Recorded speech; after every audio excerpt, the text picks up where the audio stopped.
सुप्रभात बच्चों मैंने आज आपको ऑफलाइन क्लास में 50 से 60 शब्दों वाले प्रश्न उत्तर करवाए थे और आशय स्पष्ट करो भी करवाया था पाठ कारतूस के, क्योंकि हमने पिछली क्लास में मौखिक और लिखित प्रश्न उत्तर इसके कर लिए थे। ठीक है बच्चों, ये वीडियो उनके लिए जो बच्चे नहीं आए थे या जिन्होंने क्लास में काम नहीं किया था। ठीक है, तो पहला प्रश्न देखेंगे। लेफ्टिनेंट को ऐसा क्यों लगा कि कंपनी के खिलाफ सारे हिंदुस्तान में एक लहर दौड़ गई थी? कर्नल और लेफ्टिनेंट हिंदुस्तान में अंग्रेजों की स्थिति पर बातें कर रहे थे। दक्षिण भारत में टीपू सुल्तान अंग्रेजों को भारत से भगाना चाहता था। बंगाल में शमसुद्दौला तथा अवध में वजीर अली कंपनी की सत्ता के लिए खतरा बन गए थे। कंपनी की पूरी फौज इन विद्रोहियों से निपटने में कामयाब नहीं हो पा रही थी।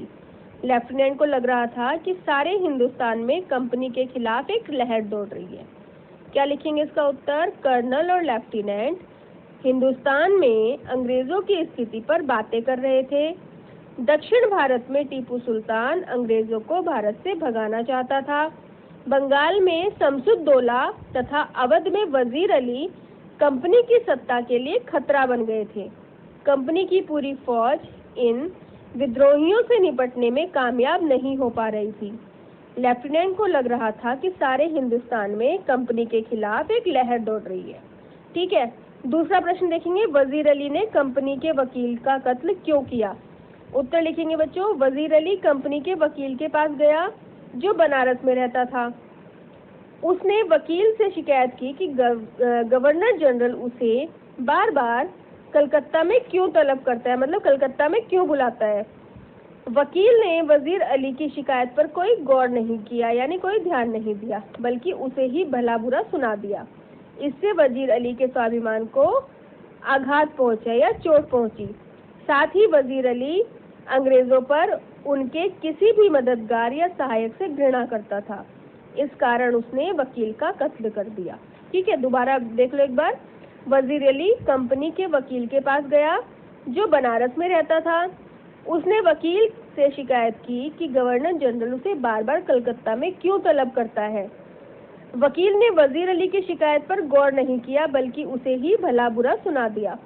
इससे वजीर अली के स्वाभिमान को आघात पहुंचा।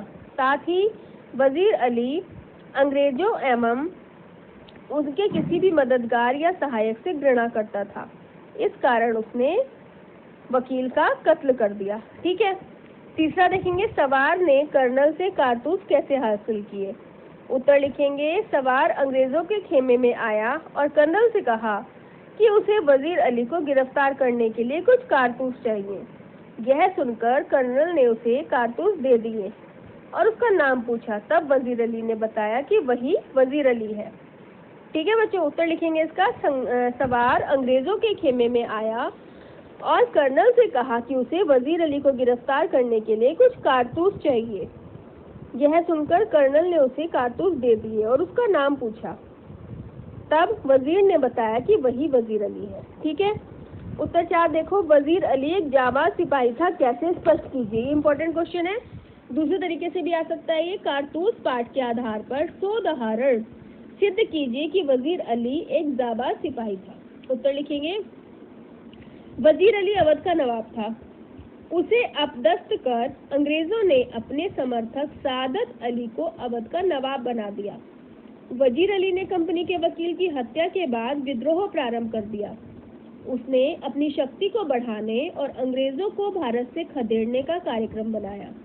वजीर अली साहसी तथा दृढ़ प्रतिज्ञ था।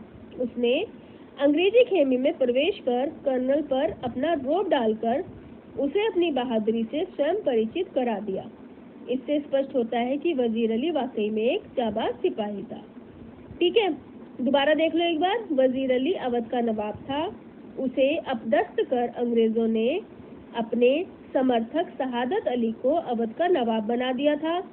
वजीर अली ने कंपनी के वकील की हत्या के बाद विद्रोह प्रारंभ कर दिया। उसने अपनी शक्ति को बढ़ाने और अंग्रेजों को भारत से खदेड़ने का कार्यक्रम बनाया। वजीर अली साहसी और दृढ़ प्रतिज्ञ था। उसने अंग्रेजी खेमे में प्रवेश कर कर्नल पर अपना रोब डालकर उसे अपनी बहादुरी से स्वयं परिचित करा दिया।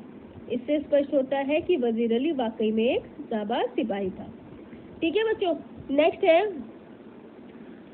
आशय स्पष्ट करो। ये दो हैं आपकी बुक में, मुट्ठी भर आदमी और ये दमखम। तो इसका क्या लिखेंगे हम? वजीर अली अवध को अंग्रेजी प्रभुत्व से मुक्त कराना चाहता था। ठीक है, अंग्रेजों ने वजीर अली को अबदस्त कर सादत अली को नवाब बना दिया था। इस पर वजीर अली ने विद्रोह कर दिया। बनारस में कंपनी के वकील की हत्या करने के बाद वह गोरखपुर के जंगलों में जाकर छिप गया। वहां उसके दो चार विश्वसनीय आदमी भी उसके साथ थे। इन मुट्ठी भर लोगों की सहायता से वजीर अली ने पूरी ब्रिटिश फौज को परेशान कर दिया था। उसे पकड़ना इतना मुश्किल था कि कंपनी की फौज के सिपाही भी तंग आ गए थे। फौज का कर्नल वजीर अली के साहस और दृढ़ता से अत्यधिक प्रभावित था। उसने वजीर अली की बहादुरी को निकट से देखा था। ऐसी स्थिति में वह उसके दमखम की प्रशंसा किए बिना नहीं रह सका। तो कारतूस पाठ उस कर्नल के संवाद का ही एक हिस्सा है, जब वो कह रहा था कि मुट्ठी भर आदमी और ये दमखम। ठीक है बच्चों, इतना लिखना है। नेक्स्ट है, गर्द तो ऐसे उड़ रही है जैसे कि पूरा एक काफिला चला आ रहा हो, मगर मुझे तो एक ही सवार नजर आ रहा है। क्या है इसका आशय? वजीर अली एक तूफान की भांति बहुत ही साहसी एवं शक्तिशाली सिपाही था। जब वह घोड़े पर सवार होकर अकेला चला आ रहा था तो उसके घोड़ों की टापों से उठने वाली धूल इतनी अधिक थी कि ऐसा लग रहा था मानो सैनिकों का एक काफिला चला आ रहा हो। ठीक है बच्चों, तो आपको ये पूरा का पूरा काम कंप्लीट अपनी कॉपी में करना है। ये चैप्टर कंप्लीट करने के बाद आपका सिलेबस कंप्लीट हो गया। अब हम रिवीजन स्टार्ट करेंगे। ठीक है, तो सभी की नोटबुक में इतना वर्क होना चाहिए। कल शाम को 3 बजे से पहले आप ये वर्क सबमिट करेंगे। ठीक है बच्चों, ओके, थैंक यू।